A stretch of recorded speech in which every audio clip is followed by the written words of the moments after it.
वार्ता में आप सभी का बहुत बहुत स्वागत। जिस तरह से सुमन दीदी ने कहा कि महिला की जो स्थिति राजस्थान में है उसी को आगे बढ़ते हुए उसी को आगे बढ़ाते हुए मैं जिस विषय पर आज प्रकाश डालना चाहती हूँ वो राजस्थान की वित्तीय स्थिति पर है। अभी कुछ दिन पहले मुख्यमंत्री जी कह रहे थे कि मैं तो फकीर हूँ, जबकि सच्चाई ये है कि फकीर वो नहीं है और उनकी जो भ्रष्टाचार की नीतियाँ रही, उनकी जो गलत नीतियां रही, उनका ये कारण रहा कि राजस्थान अब फकीरी की स्टेज पर आ गया। आज जिस तरह से आज राजस्थान के अंदर अगर बच्चा जन्म लेता है तो जन्म के साथ ही उसके ऊपर 80,000 रुपए के कर्ज के साथ में जन्म लेता है। ऐसी स्थिति अगर किसी ने यहाँ पे डेवलप करी है तो वो कांग्रेस पार्टी है और इसका कारण है कि कांग्रेस पार्टी में भ्रष्टाचार है।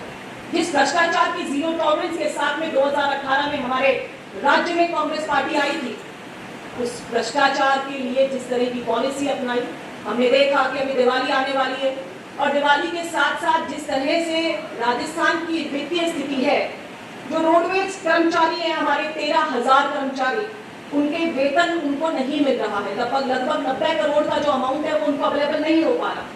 बुजुर्ग, विधवा, विशेष योग्यजनों को पेंशन नहीं हम दे पा रहे हैं।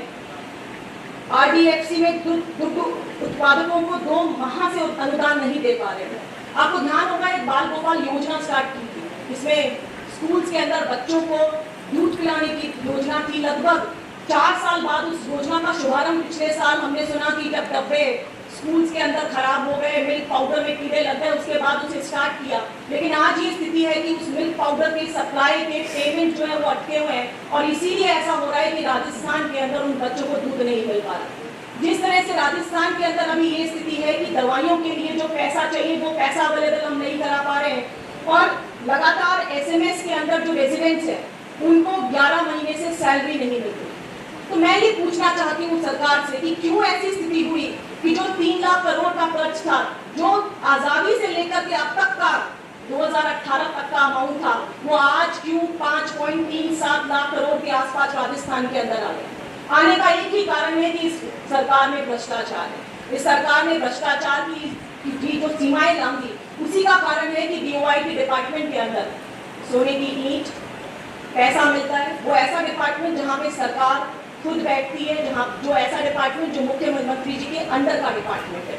तो मैं तो यही कहना चाहूंगी कि जिस तरह से भ्रष्टाचार की पराकाष्ठा रही, जिस तरह से लगातार हमने देखा कि इनके खुद के विधायक, चाहे वो भरत सिंह कुंदनपुर हो, जिस तरह से राम नारायण मीणा जी हो, उन्होंने लगातार इस बात का उठाया कि सरकार के अंदर कोई सुनवाई नहीं है और भ्रष्टाचार चरम सीमा पर। और वही कारण है कि आज राजस्थान, जो कि बहुत एक रिसोर्सेज में बहुत सारे स्कोप्स हो सकते हैं, लेकिन इस करप्शन वाली जो नीति है इसके कारण, और जिस तरह से हमारे मुख्यमंत्री जी ने 200 विधानसभाओं के अंदर 200 मुख्यमंत्री बिठा रखे थे, जिस तरह से खुली छूट मिली है, चाहे कोई भी डिपार्टमेंट लीजिए, यही कारण है कि आज राजस्थान की वित्तीय स्थिति बिल्कुल धरातल पर आ गई है। और जब बहुत सारी योजनाओं की बात करते हैं मुख्यमंत्री जी, जैसे उन्होंने अभी कहा कि 1 करोड़ 4 लाख महिलाओं को 10,000 रुपए महीना देंगे, तो मैं उनसे पूछना चाहती हूँ कि 10,000 करोड़ रुपए कहाँ से आएंगे?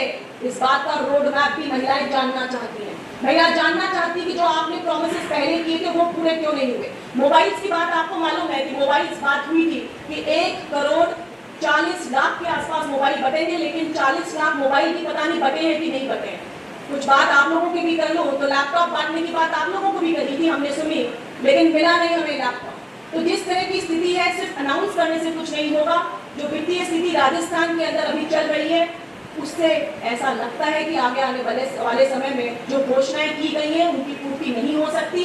हम इतना डिमांड करते हैं कांग्रेस पार्टी से कि जो गारंटीज दे रहे हैं उनका रोड मैप क्या होगा, किस तरह से वित्तीय प्रबंधन करोगे, किस तरह से यहाँ पर हमारी फाइनेंशियल जो रिक्वायरमेंट है वो पूरी होगी, जिससे बेसिक नीड्स को हम फुलफिल कर सके। वो कहीं पर है नहीं, इसलिए महिलाएं झांसे में आने वाली नहीं है। सुरक्षा की बात सुमन जी ने कही, उसके साथ साथ फाइनेंशियल स्थिति अगर खराब है तो गारंटी जो है वो 0 पे रहेगी।